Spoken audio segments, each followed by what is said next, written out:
Penggunaan nanoteknologi dalam bidang perubatan menawarkan beberapa kemungkinan yang menarik. Sesetengah teknik hanya dibayangkan sementara yang lain berada di pelbagai peringkat ujian atau sebenarnya digunakan hari ini. Nanoteknologi dalam bidang perubatan melibatkan aplikasi nanopartikel yang sedang dibina serta penyelidikan jarak jauh yang melibatkan penggunaan robot nano yang dihasilkan untuk membuat pembaikan di peringkat seluler, kadang-kadang dirujuk sebagai nanomedicine. Apapun yang anda panggil, penggunaan nanoteknologi dalam bidang perubatan boleh merevolusikan cara kita mengesan dan merawat kerosakan kepada tubuh manusia dan penyakit pada masa akan datang. Banyak teknik yang hanya membayangkan beberapa tahun yang lalu membuat kemajuan yang luar biasa ke arah menjadi kenyataan. Walaupun kita menjalani satu jalan yang agak sukar, tetapi terdapat jugalah kita mempunyai titik-titik kejayaan yang permulaan di mana kita memeterai perjanjian dengan IBM daripada Amerika Syarikat. Jadi kita berbincang dengan pihak Kementerian Pendidikan Malaysia, cakap terdapat satu dana yang mungkin boleh digunakan untuk membangunkan modal insan di negara kita, di mana kita boleh membuat satu usaha sama dengan pihak IBM di San Jose, Amerika, di mana kita menghantar sebanyak 6 saintis daripada universiti untuk melakukan usaha sama penyelidikan untuk mengusahakan satu teknologi nano yang boleh membuatkan cara kita merawat kanser secara game changing, terbaru, di mana cara tersebut mungkin membuatkan pesakit-pesakit tidak perlu lagi menggunakan rawatan kemoterapi, di mana zarah-zarah partikel nano tersebut boleh digunakan untuk membawa ubatan-ubatan tertentu terus kepada kanser-kanser sel yang rosak ataupun yang mengalami kegiatan kanser, terus ke situ. Perkongsian teknologi itu telah menghasilkan satu harta intelek yang dipunyai oleh pihak Nano Malaysia Berhad bersama syarikat IBM dengan bantuan seramai 25 orang saintis yang sama-sama membangunkan teknologi tersebut. Teknologi nano yang dibangunkan dalam merawat kanser itu merupakan satu pelaburan dalam bidang perubatan untuk jangka masa yang panjang. So currently, I think in the hospitals, in terms of cancer treatments, I think a lot of emphasis still on the injection. Of course, there are oral and also skin products for the treatments of cancer. But at the research level, we are now looking at nanotechnology as a tool to design particles as the drug carriers to treat cancers. Now, the nanoparticles are much favorable because first is being small, it can interact with the cancer cell in a more effective manner. Then we can also formulate or tag the nanoparticles with GPS, which we know as targeting ligands, right?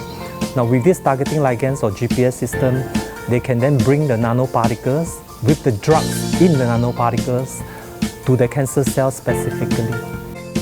Dengan menggunakan nanopartikel sebagai bahan penghantar nano membolehkan ubat bagi merawat kanser itu terus sampai kepada bahagian tisu sel yang tertentu sahaja. Ini dapat mengurangkan kesan sampingan ubat kanser tersebut kepada tisu sel normal yang lain. Kajian nanoteknologi dalam merawat kanser ini lebih memfokus kepada kanser paru-paru, kanser kulit dan kanser usus. So in designs of the nanoparticles, various materials are used. Generally, in our laboratory, we adopt polysaccharides such as pectin, alginate, and chitosan as the basic materials to construct the nanoparticles. So along the years, we also modified the polysaccharides so that they have unique physical, chemical, and biological properties that enable us to deliver the drugs to the cancer site or to the various organ of interest with a more higher specificity in terms of targeting. Satu aplikasi nanoteknologi dalam bidang perubatan yang sedang dibangunkan melibatkan penggunaan nanopartikel untuk menyampaikan ubat, haba, cahaya atau bahan lain kepada jenis sel tertentu seperti sel-sel kanser. Zarah-zarah nano diaktifkan supaya mereka tertarik kepada sel-sel yang berpenyakit supaya membolehkan rawatan terus kepada sel-sel tersebut. Teknik ini mengurangkan kerosakan kepada sel yang sihat di dalam tubuh dan membolehkan pengesanan awal penyakit.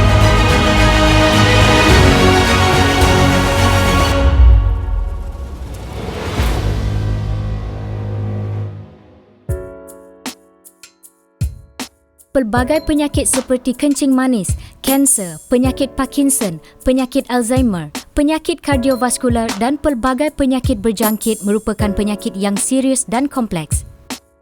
Ia menimbulkan masalah besar untuk manusia. Nanomedicine adalah aplikasi nanoteknologi yang berfungsi dalam bidang kesihatan dan perubatan yang menggunakan bahan nano dan biosensor elektronik nano. Di masa depan, perubatan nanoteknologi akan memberi manfaat kepada aplikasi sains yang mempunyai banyak faedah dan berpotensi untuk semua golongan manusia. Penggunaan bahan nano dalam kajian-kajian perubatan terutamanya boleh ditumpukan kepada beberapa kategori. Dalam antara penggunaannya adalah untuk menambahkan sensitiviti bagi sensor yang menggunakan teknik-teknik yang sedia ada. Dan di dalam konsep perubatan juga, teknologi nano juga boleh dikembangkan kepada penghantaran ubat-ubat ke bahagian-bahagian spesifik di dalam badan. Fokus kajian yang dijalankan oleh Fakulti Perubatan Universiti Teknologi Mara adalah berkaitan kanser kulit. Partikel nano yang telah direka bentuk menjadi bahan penghantar nano untuk ubat-ubat yang digunakan bagi merawat kanser. Ia berfungsi sebagai GPS yang mana ubat-ubat itu akan dibawa terus ke tempat yang sepatutnya. Hal ini dilakukan kerana saiz nano itu yang sangat halus dan memudahkan ia meresap ke dalam kulit. Namun, setelah beberapa tahun kajian dilakukan, mereka tidak berpuas hati dengan jumlah partikel nano yang betul-betul sampai ke bahagian dalam kulit yang dijangkiti. Mereka telah membangunkan satu lagi teknologi yang dikenali sebagai microwave technology.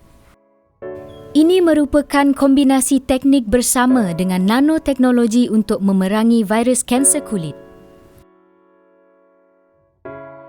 Actually, back in the year 2000, we used microwave to modify the solid medicines. So we realized that the microwave actually can sort of soften your polysaccharide, your fatty materials, as well as the protein. In other words, it can sort of change the conformation of this material in the solid medicines. And we also know that the skin anatomy, the skin structure, we have a lot of lipids, we have a lot of fatty materials. So with this in mind, we hence look into microwave possibility to modify the skin structure. So in 2008, we begin to use the microwave to treat the skin, and we realized that indeed the skin lipids can be softened, and it allowed formation of a larger pores of the skin, and hence bringing the drugs and nanoparticle into the skin in a more effective manner. So this microwave is actually is first explored by us. I think globally, so we are the first one who lead this area of sciences. There are still many things to do. Sudah pastinya bukanlah ketuhar yang berada di rumah anda. Mereka menggunakan vector network analyzer untuk menjana gelombang mikro sebelum dipancarkan kepada permukaan kulit. Proses pancaran gelombang mikro terhadap permukaan hanya memakan masa 2 hingga 5 minit sebelum kulit tersebut disapukan ubat yang menggunakan teknologi nano. Salah satu cara untuk kita tembus kulit, kita nak deliver the drug into the skin, sama ada dengan kita gunakan microwave ni untuk membuka liang-liang roma, pori-pori. Kita loosen up the compact layer of the skin itself. So bila dah terbuka tu, senang ubat untuk masuk, drug untuk masuk. Dan bila kita dah check juga, lepas dalam macam setengah jam macam tu, kita check balik bawah mikroskop, keadaan kulit tu kembali kepada asal lepas kita dah treat dengan microwave tu. Maksudnya dia kembali kepada sebelum treatment. Masa dia tengah kembang tu je kita letak ubat. Lepas tu dah tak adalah, kita tak ada efek dah. So few years back, we actually have obtained a grant from the Ministry of Science, Technology and Innovations, and through the provision of this grant, we designed our own nano spray dryer. So what are the unique features of our nano spray dryer is that we can produce a more complex nanoparticles, has a very a more unique property to control release of the medications. And second, if we use our newly constructed nano spray dryer to prepare insulin nanoparticles, our yield is high, and at the same time, the drug loss is very little. So it translates that we can actually reduce the medication cost because there's less drug loss during the production process. And further, using the newly constructed nano spray dryer, we can actually produce the nanoparticle in a greater quantity within a shorter time. Basically, the nano spray drying process is rather simple. So we actually prepare the material solution. We pump into the equipment. Now in the equipment, there will be an apparatus that help us to atomize the liquid into very fine droplets. So once we dry the liquid fine droplets, the solid nanoparticle will be formed. And these solid nanoparticles will then be collected using an electrostatic precipitator.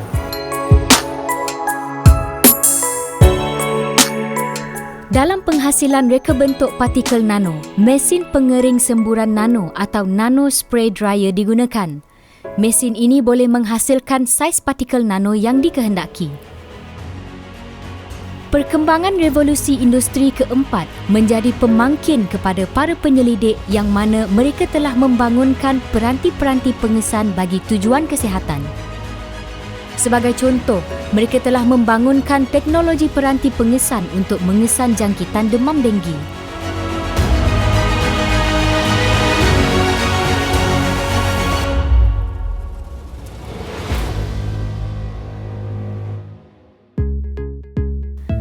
Dalam bidang kajian peranti perubatan, terdapat pelbagai cara untuk mengesan penyakit dan jangkitan.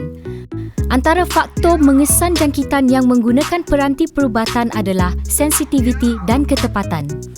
Dalam mana-mana peranti perubatan akan melibatkan kos, masa dan ketepatan. Tiga perkara ini sangat berkaitan antara satu sama lain. Penyelidikan saya atau kajian saya melibatkan pembangunan satu sensor untuk virus denggi. Kenapa saya nak buat penyelidikan ini? Ialah supaya pesakit-pesakit denggi dapat dianalisis ataupun sampelnya dapat dianalisis dan dapat tengok progress infection tu macam mana. Maksudnya dia infection hari keberapa, apa semua, supaya dapat rawatan yang tepat dan cepat. Jarang dapat dikesan dalam stage yang awal. And ini akan melibatkan rawatan yang kurang tepat. Mengapa peranti pengesan denggi ini penting? 70% kematian yang disebabkan denggi berpunca daripada kelewatan mengesan jangkitan denggi. Pada kebiasaannya, cara perubatan sekarang hanya memberitahu terdapat jangkitan tetapi tidak diberitahu sudah berapa lama jangkitan tersebut. Cara perubatan denggi itu sebenarnya berbeza bergantung kepada tempoh terkenanya jangkitan. Dengan ketepatan pengesanan, maka rawatan yang sesuai boleh menyelamatkan nyawa pesakit denggi itu. Dengan itu, mereka telah membangunkan satu kajian peranti denggi dengan menggunakan gentian optik. Gentian optik pada dasarnya digunakan secara meluas dalam bidang telekomunikasi, terutamanya di masa kini di mana keperluan informasi dan data adalah sangat meluas di serata dunia. Namun begitu, over the years, kita dapat melihat penggunaan gentian optik ini telah digunakan untuk penggunaan khusus untuk peralatan yang menyokong telekomunikasi sendiri seperti laser dan penguat. Dan dalam 20 tahun yang lepas, penggunaan ini telah dikembangkan kepada penggunaan sensor-sensor juga. So konsep dalam kajian saya, kami menukar dimensi gentian optik tu supaya some portion of the light akan keluar daripada gentian optik tu dan dapat interaksi dengan sampel.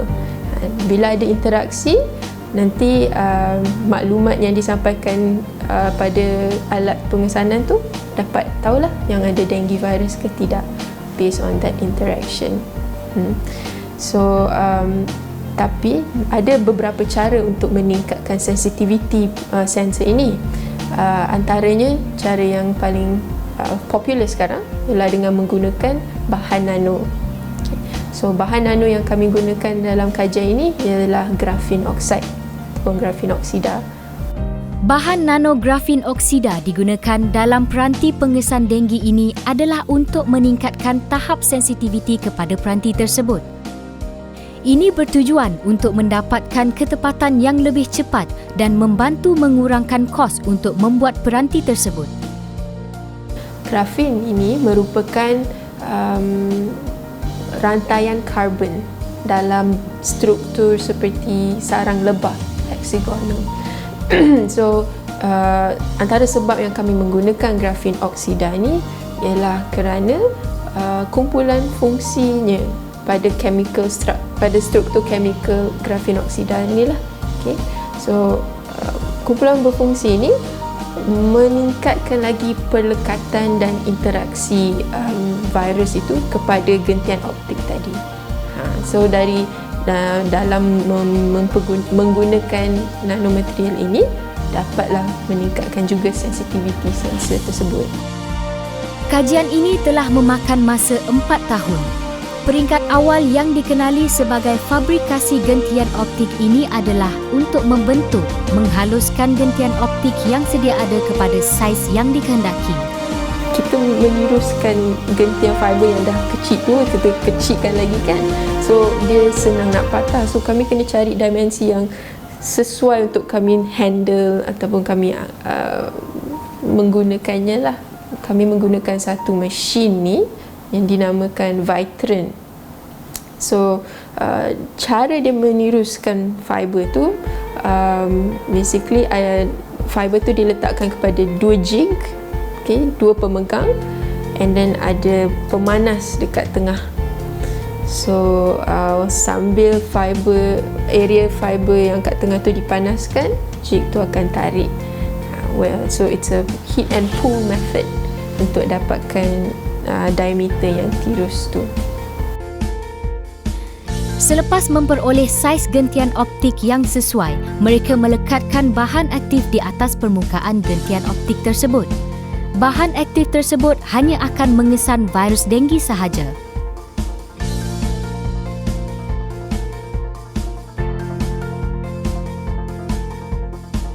Untuk nak lekatkan probe ni, so first kita deposit grafin oxide tadilah.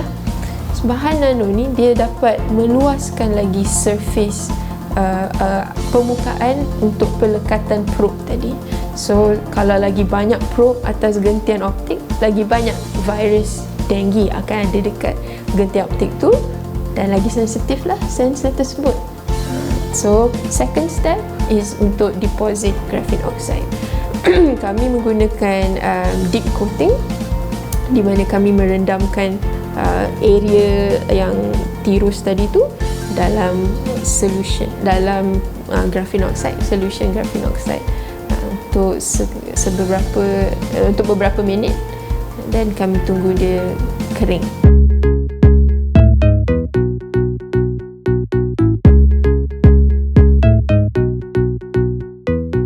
Dengan kemajuan peranti-peranti bagi tujuan kesihatan seperti ini, sememangnya Malaysia kini ke arah sebuah negara maju dalam bidang perubatan.